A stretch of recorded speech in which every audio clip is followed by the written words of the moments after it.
Em 1719 havia uma tribo chamada Kamance nas grandes planícies do norte. Uma jovem chamada Naru, que era uma curandeira treinada, estava ocupada desenterrando cenouras. Ela decidiu encontrar um tempo para praticar suas habilidades secretamente, então levou seu cachorro Sari e encontrou um lugar tranquilo. Naru praticou suas habilidades de arremesso quando de repente ouviu um estranho som de animal nas proximidades. Naru se esgueirou mais fundo na floresta e espiou por trás de uma árvore caída. Ela avistou um veado de cauda branca. Naru se preparou para lançar seu machado, mas um forte estrondo a assustou e fez o veado disparar. Naru e Sari correram atrás dele, mas a cauda de Sari ficou presa em uma armadilha. Naru se esqueceu completamente do veado enquanto corria para ajudar Sari, que estava adoravelmente lambendo seu rosto em agradecimento. Então o trovão rugiu novamente, mas desta vez foi seguido por algo que soava como uma explosão no céu. Naru correu até o penhasco para ver o que estava acontecendo lá em cima. Naru claramente viu um relâmpago atingir algo que caía do céu e acreditou que era um sinal confirmando sua caçada. Ela contou ao irmão Taabi enquanto estavam caçando pássaros. Naru estava super animada, dizendo que havia praticado e finalmente estava pronta para sua grande caça, que eles chamam de Kutamiya. Taabi estava preocupado não apenas porque não queria que Naru se machucasse, mas também porque Naru queria caçar algo que estava caçando eles. Mas não havia nada que ele pudesse dizer para mudar a opinião dela. Naru sempre sonhou em ser caçadora.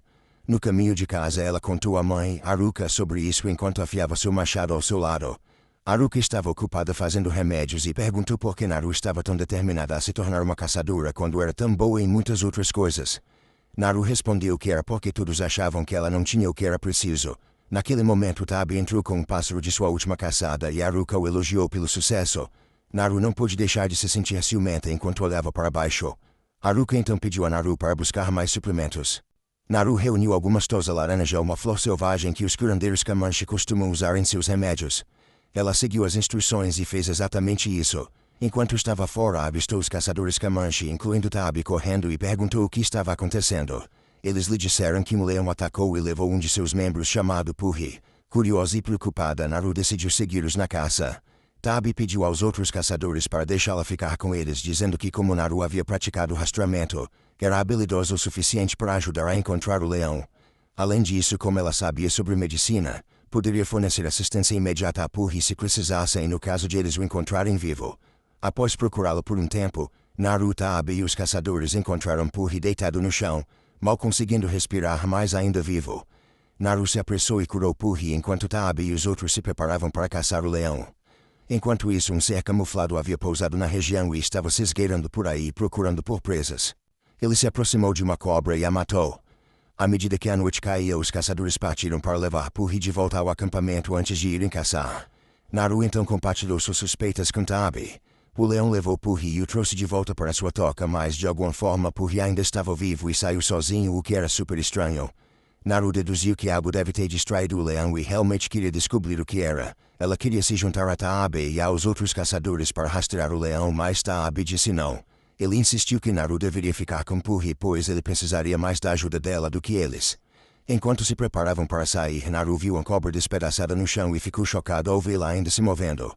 Então ela viu uma enorme pegada e um rastro de sangue subindo a árvore quando um caçador Kamanchi se aproximou de Naru. E lembrou-a de que precisavam ir, mas Naru apontou a pegada, porém o caçador simplesmente achou que era de um urso. O problema é que a pegada era grande demais para ser apenas de um urso, e se fosse um urso, ele devia estar em pé sobre as patas traseiras. Além disso, com aquela cobra despedaçada por perto, não havia como um urso ter feito aquilo. Naru estava tendo um mau pressentimento de que algo muito mais perigoso estava à espreita na floresta. Ela decidiu ir avisar Taabi sobre suas suspeitas. Uma criatura desconhecida apareceu, mas Taabi disse a ela que não podiam se distrair com suas descobertas, já que eles estavam na toca do leão e precisavam lidar com isso primeiro. Eles estavam abaixados no chão tentando se esconder do leão. Naru sugeriu que montassem uma isca e subissem para esperar o leão. Paka, o outro caçador com eles, discordou, dizendo que caçadores não esperam, eles vão direto para a matança. Mas Taabi concordou com Naru e disse que era hora de agir. Ela sobe na árvore com Paka para esperar pelo leão e conversam por um tempo.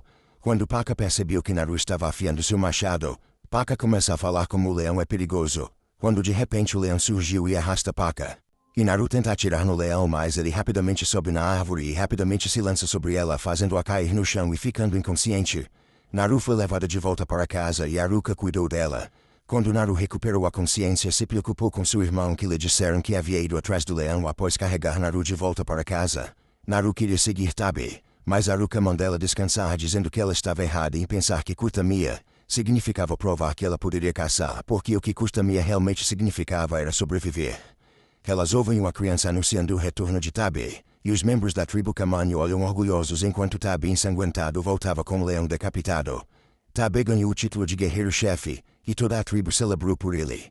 Naru, por outro lado, ainda estava preocupada, pois acreditava que havia algo lá fora que era muito mais perigoso do que qualquer coisa que alguém já havia enfrentado. Quando Tabe viu Naru se afastando, ele a deteve, e Naru ficou desapontada ao perceber que até seu próprio irmão não acreditava nela. No dia seguinte, Naru acordou cedo pela manhã e saiu do acampamento sem que ninguém notasse. Ela encontrou outra pegada enorme no chão e usou um pedaço de pau que Sari lhe deu para verificar seu tamanho. Naru então prendeu uma corda no seu machado para facilitar a recuperação dele mais fácil após arremessá-lo, com seu novo machado melhorado. Caçar alguns coelhos foi fácil para Naru. Ela comeu e sentiu saudades da noite anterior. Enquanto continuava sua jornada no dia seguinte. Enquanto isso, o predador caçou um lobo e foi para uma caverna onde borrifou algo no crânio do lobo antes de prendê-lo em seu cinto. Naru saiu da floresta e entrou na clareira. Naru ficou horrorizada ao ver os inocentes animais que haviam sido brutalmente mortos e fez uma oração por eles. Ela continuou sua busca quando notou que Sari havia sumido, e viu alguns arranhões nas árvores próximas. Então ela se aproximou da árvore, mas caiu em um buraco de lama. Usou seu machado para escapar do buraco de lama e após vários erros Naru finalmente conseguiu.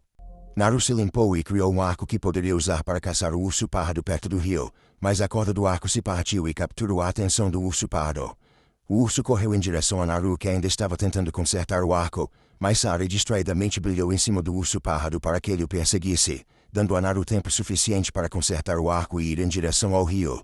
No entanto, Sari estranhamente voltou correndo com medo e Naru se escondeu antes que o urso pudesse alcançá-la. Naru ficou confusa quando o urso de repente se virou de costas para ela e começou a lutar contra um inimigo invisível. Naru viu algo piscando e ficou aterrorizada ao ver o enorme predador levantando o urso. Naru rapidamente nadou, deixando o rio levá-la para longe do que quer que fosse que ela viu, e o predador apenas observou. Naru começou a andar pela floresta quando os homens da tribo chegaram e prendem-na.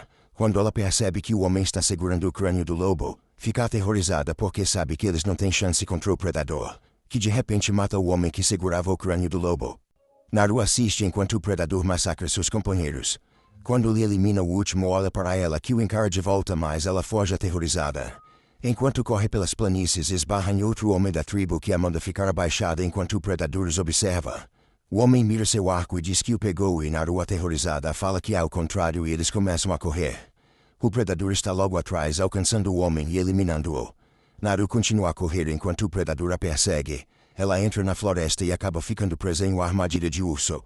O predador se aproxima dela, mas quando os franceses chegam ele vai embora e eles capturam Naru. Ela acorda no acampamento dos franceses e descobre que eles também capturaram seu irmão, e agora os franceses os usam como isca para atrair o predador. Então Tabe pergunta se eles querem capturar a mesma criatura que ela rastreou. Ela diz que sim enquanto os homens observam de longe. Os cavalos começam a correr e quando se viram descobrem que seus homens estão todos mortos. Então o predador se aproxima dos dois homens. Tabe fala que precisa conseguir um cavalo.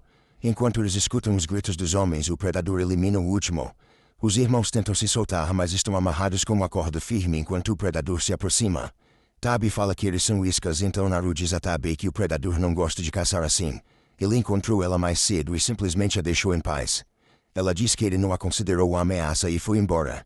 Tabe diz a ela como conseguiu matar o leão e fala que foi usando o plano dela. Naru diz que não sabe se pode matar aquela coisa, mas Tabe rebate dizendo que se ela sangra eles podem matá-la. Então o predador fica preso na armadilha dos franceses. De repente mais homens aparecem e capturam a criatura, mas são rapidamente mortos. Então Naru vê a armadilha que usa para soltá-los. Eles aproveitam enquanto o predador está ocupado com os franceses para escapar. Tabe vai até os cavalos dos franceses enquanto Naru vai para o acampamento dos franceses para salvar Sari dos restantes que ficaram no acampamento. Naru ordena a Sari que vá até Tabe enquanto fica para enfrentar bravamente os franceses. Depois que Naru derrota alguns homens, um outro homem aparece pedindo sua ajuda. Ele lhe mostra a arma e promete ensiná-la a usá-la desde que ela o ajude. Rafael ensina Naru a usar a arma e Naru dá a Rafael a tosse laranja para curá-lo. Quando ouvem o som dos pássaros voando apressadamente, Naru rapidamente sai e se esconde atrás de uma árvore. Rafael ainda não consegue ficar de pé por causa de seus ferimentos e decide se fingir de morto. A tosse laranja que Naru deu a ele faz seu sangue refrescar e, devido à sua temperatura reduzida, o predador não consegue detectá-lo. Mas então, quando o predador o procura, acaba pisando em Rafael, fazendo-o gritar e ser morto. Então Sari vem ajudar Naru, que assiste com medo enquanto o predador mira em Sari. Felizmente Tabi chega a tempo e atinge-o na parte de trás da cabeça, fazendo sua máscara cair. Naru percebe que o predador tem uma visão muito ruim, especialmente sem a máscara, e tem uma ideia. Enquanto Tabi enfrenta o predador, Naru cria uma medicina feita da tosse laranja. Ela então corre até seu irmão para ajudá-lo a combater o predador, mas Tabi apenas lhe diz para correr, pois irá lutar sozinho contra a ameaça. Então ele diz que o predador o considera um inimigo à altura e que sua jornada chegou ao fim. Mesmo que escapassem juntos, o predador nunca pararia de caçá-los. Naru então assiste com tristeza. Naru fica parado apontando a arma para o predador. Quando ele começa a se aproximar de Naru, Tabi, mesmo em seus últimos momentos, consegue atingi-lo na perna para proteger Naru, e ela consegue fugir para vingar seu irmão. Já mais longe ela lava as mãos, chora e lamenta sua grande perda.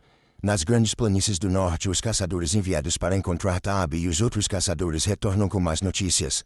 Todos estavam mortos e a tribo estava tomada pela tristeza. Naru, por outro lado, permaneceu perto do rio até adormecer. Quando viu um homem restante perto, lembrou-se de como os franceses fizeram seu irmão sangrar na sua frente e o captura. O homem restante dos franceses capturado acorda aos gritos com a perna cortada. Ele se arrasta para pegar uma faca, mas Naru está bem na frente dele pronta para matá-lo. Naru diz que como eles não a veem como uma ameaça, isso é o que acaba a deixando mais perigosa, mas o predador aparece de repente. Naru ficou parada, pois sabia que não era uma ameaça. Então o predador mata o homem na frente dela. Quando se abaixa para pegar a cabeça do homem, Naru aproveita a chance e atira na cabeça dele, fazendo sua máscara cair. Assim ela pega a máscara e foge para lutar contra o predador de uma maneira inteligente. Como Naru era mais fraca, usou a esperteza para vencer o predador. Ela pegou o predador de surpresa e subiu sobre ele, amarrando a corda de seu machado ao redor dele e lançando-o no buraco de lama. Naru esperou enquanto o predador saía do buraco e mirava sua arma para ela. Naru disse ao predador que sua jornada acaba aqui. Sem saber, a máscara do predador estava presa entre duas pedras que encaravam ele. Quando puxou o gatilho, sua própria máscara o detectou e o identificou como uma ameaça, e assim ele morreu com o disparo que era destinado a Naru. Vendo que havia vencido, Naru gritou de alegria e voltou para sua tribo com a cabeça do predador. Toda a tribo Camanha recebeu enquanto ela jogava a cabeça do predador no chão diante dos líderes da tribo. Ela sugeriu que se mudassem para outro lugar onde pudessem estar mais seguros. Um ritual foi realizado e Naru se tornou a nova guerreira-chefe da tribo Comanche. Yeah.